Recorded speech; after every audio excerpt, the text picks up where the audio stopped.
আসসালামু আলাইকুম রহমতুল্লাহ। প্রিয় দর্শক, চোখ বন্ধ করে ইয়া ওয়াদুদ পড়লে কি হয়? কি বলছি? চোখ দুটি বন্ধ করে ইয়া ওয়াদুদ পড়লে কি হয়? আল্লাহ তাআলার একটি সিফতি নাম ইয়া ওয়াদুদ। চোখ বন্ধ করে কি হয় সেটা আজকে আপনাদের সাথে আলোচনা করব। যে কাউকে আপনি চাবেন সে আপনার নিয়ন্ত্রণে আসবে, আপনার বাধ্য হবে। খুবই কার্যকরী পাওয়ারফুল একটা আমল। বিস্তারিত ভাবে আমি ভিডিওর মাঝে আলোচনা করব।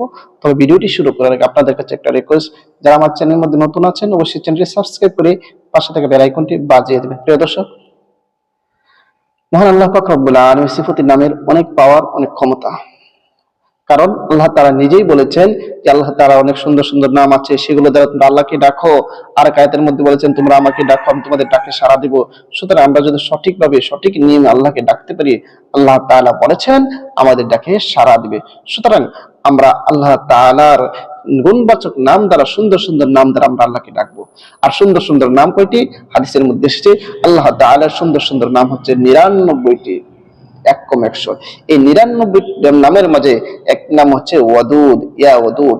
এই ইয়া ওয়াদুদ আমলের কথা আজকে আপনাদের সাথে আলোচনা করব। ইয়া ওয়াদুদ আপনি চোখ বন্ধ করে পড়বেন, যে কাউকে নিয়ন্ত্রণ আনতে পারবেন। কিভাবে আমলটি করবেন সেই নিয়মটা আসুন জেনে নিই। আমলটি করার জন্য সর্বপ্রথম আপনি ওযু করে নেবেন, পবিত্র হয়ে নেবেন। ওযু করে পবিত্র হওয়ার পর আমলটি করবেন। মনে করেন আপনি ওযু করে নিলেন, পবিত্র হয়ে নিলেন। কারণ পবিত্রতার কথা কেন বলি? পবিত্রতা মহান আল্লাহ পাক রব্বুল আলামিনের সিফত। আল্লাহ পাক রব্বুল আলামিন নিজে পবিত্র, আর পবিত্রতাকে পছন্দ করেন।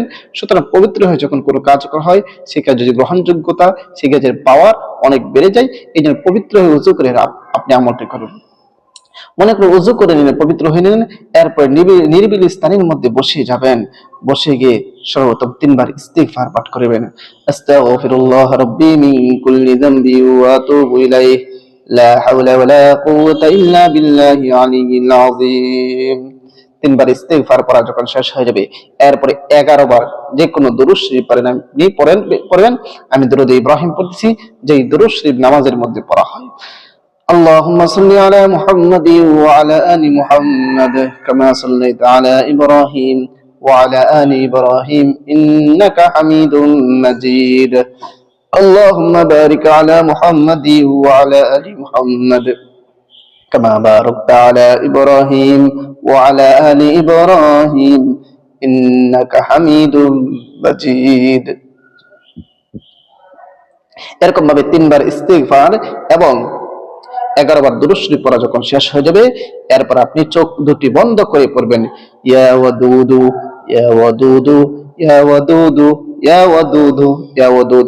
আল্লাহ তাআলার এই সিফাতি নামটা চোখ বন্ধ করে 1000 বার পড়বেন। মাত্র 1000 বার পড়া যখন শেষ হয়ে যাবে, আবারও শেষে যে কোনো দুরূদ শরীফ পড়েন 11 বার পড়ে নেবেন। আমি ছোট দুরূদ শরীফ পড়তেছি, সাল্লাল্লাহু আলাইহি ওয়াসাল্লাম, সাল্লাল্লাহু আলাইহি ওয়াসাল্লাম, সাল্লাল্লাহু আলাইহি ওয়াসাল্লাম, সাল্লাল্লাহু আলাইহি ওয়াসাল্লাম, সাল্লাল্লাহু আলাইহি ওয়াসাল্লাম 11 বার পড়বেন। এইভাবে আমলটি যখন শেষ হয়ে যাবে, এরপর আপনি চোখ বন্ধই রাখবেন। বন্ধ রেখে যার জন্য আপনি আমলটি করতে চাচ্ছেন, যাকে আপনার নিয়ন্ত্রণ করতে চাচ্ছেন, যাকে আপনি বাধ্য করতে চাচ্ছেন, তাকে আপনার সামনে চোখ বন্ধ করে তার চেহারাটা আপনার সামনে ভাসিয়ে তার চেহারার মধ্যে এরকম ভাবে ফু দিয়ে দেবেন। আপনি যদি এরকম ভাবে আমলটি করতে পারেন, সে আপনার বাধ্য হয়ে যাবে, সে আপনার নিয়ন্ত্রণে হিসেবে। যে কোনো স্বামী তার স্ত্রীর জন্য করতে পারবে, স্ত্রী তার স্বামীর জন্য করতে পারবে, এবং ভালোবাসার মানুষের জন্য করতে পারবে। যে তার নিয়ন্ত্রণের বাহিরে চলে গিয়েছে, আবারও সে নিয়ন্ত্রণে চলে আসবে। তবে কোনো হারাম কাজের জন্য হারাম নিয়তে কখনো আমলটি করবেন না। হালাল উদ্দেশ্যে আমলটি করবেন, অবশ্যই অবশ্যই ফলাফল পেয়ে যাবেন। এবং যেভাবে বলেছি, যে নিয়মে বলেছি সেভাবে আমলটি করবেন। প্রিয় দর্শক, ভিডিওটা বেশি করে শেয়ার করে দিবেন, যেন প্রত্যেকটা মানুষ তার প্রিয়জনকে তার নিয়ন্ত্রণে আনতে পারে হালাল ভাবে। প্রিয় দর্শক, সবাইকে অসংখ্য ধন্যবাদ। আসসালামু আলাইকুম ওয়া রাহমাতুল্লাহ।